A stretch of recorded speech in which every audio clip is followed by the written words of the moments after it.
يو انا اسمي يوسف ونختفي مع يوسف. انا وظيفتي هنا باش نحكي على كلهم، لكن انا عيط روحي وحدي من غير ما يعاوني حمدي. والخدمة في MCA ما فيها حتى طرف فيك. MCA تتقطعنا وتعرف كيفاش تعيننا.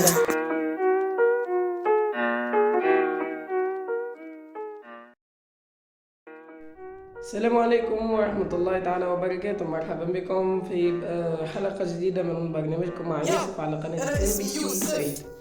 اليوم باش نتحدثوا على مولد النبوي الشريف. طبعا مولد النبوي الشريف مبارك ان شاء الله على الناس الكل، ان شاء الله الامه العربيه كل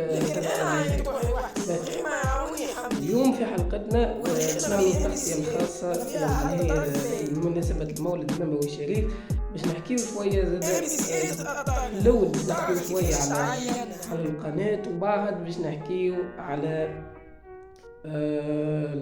مولد النبوي. نبداو في التغطية الخاصة بمولد النبوي الشريف. باش نترككم مع شخص ستتابعونه، هو شريف سيتحدث على يعني كل شيء يخص مولد النبوي الشريف.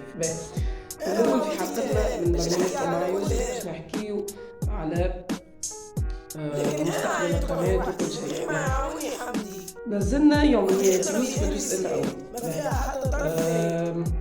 حلقات الكل كملت. الحلقة الأخيرة زاد اللي شفنا فيها العديد من الأحداث الدرامية، كما زاد في المسلسل الكل شهدنا أحداث أسطورية ودرامية يعني مش بتلقاوها في أغلبية المسلسلات. سيناريو نادرا ما يحدث، حتى يعني سيناريو مبتكر. نختفي مع يوسف زاد بين ترابط الشخصيات وكل شيء. فخلينا نشوف الكلام على نية يوسف الجزء الأول باش تتوضح لكم الصورة شنو صار. نوع شوي بذيء نعطي اشترى عمري ونعرف شنو من الوثائق اللي يحب يخبيهم عليه. نحب نشيهم بأي ثمن، اطلب أي ثمن تحب عليه. انترستينج والله. كان نربط الخيوط مع بعضها ونفهم الحكاية. الحكاية مخترعة على الآخر وما يلزمش الشيطان بيدو يسمع بينا. وطي صوتك، احكي بشوي اللي يسمعنا بابا. يعني نحط قاعد نحط فيه. هو الدوسي هذا هو اللي باش يقضي على الدنيا. واخيرا يلي وصلت اللي حشتي بيه. ما تقدر لكم باسمك الا من عند الملك الاصلي. باهي ميسالش حتى لو كان جيت على خير. يا كلب يا خاين، انا شديتك النار. الله هرب لخير اخذ علي. شهم قطز بصبع رواح مازلت عايش يا فرخ. فما مشكلة أخرى بخلاف المشكلة هذيا. كلمني ما عادش تدور بيا في جرتك، خنت صاحبي. حصل لك الضغفة اللي بيه. ايه انت كنت تروح عليا انت وبوك. شليك انت ودي اللي تعرف حياتي. لا أقبل قشوة تفهمش نديه. مالا تحب ضعف فيك انت عدي الحاجة الأخرى. هي زيدك الفوق. هاي نخافوا لك في لحيتك وتسمى شوية تبلي بقى امشي قول. اوكي، بعد ما شفنا البرومو هذاك هو يوميات يوسف الجزء الاول.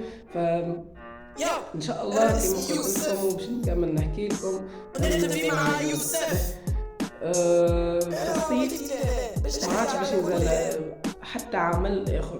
الغينا فكرة الحدث الغريب واللي اجل نعمل رمضان 2022، والكاميرا كثير لن يتواصل بسيط خاطر داهمتنا الكثير. يعني الوقت داهمني وما نجمش نعمل شيء. يعني الوقت داهمني وانا تلهيت خاطر انطلق رسميا انطلاق يوميات يوسف الجزء السابع. يعني بديت نعمل في الانترو، بديت نحضر في الافكار نتاع المسلسل يوميات يوسف الجزء السابع اللي باش ينزلكم ان شاء الله في رمضان 2027. خططت الجزء الثاني والثالث مازال ما كملتهمش. هذاك اللي قلت باش نعملهم لكم، نعمل لهم إعادة تأهيل ان شاء الله باش يوصلوا لكم هكا ولا كيما نحط اليوميات الجزء الاول ان شاء الله. وقت اللي نتفاضل نحط لكم ما حاليا ما فما شيء كما حكيت لكم.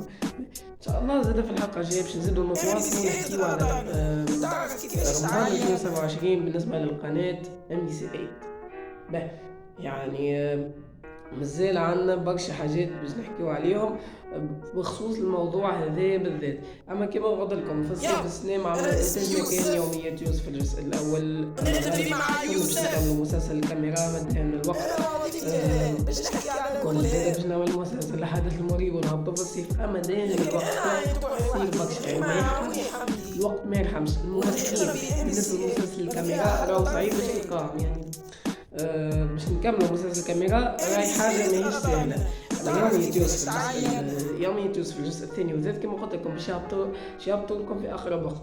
فخلينا نمشيو للتغطية الخاصة بمناسبة المولد النبوي الشريف بعد فاصل قصير ولنا عودة. تابعونا.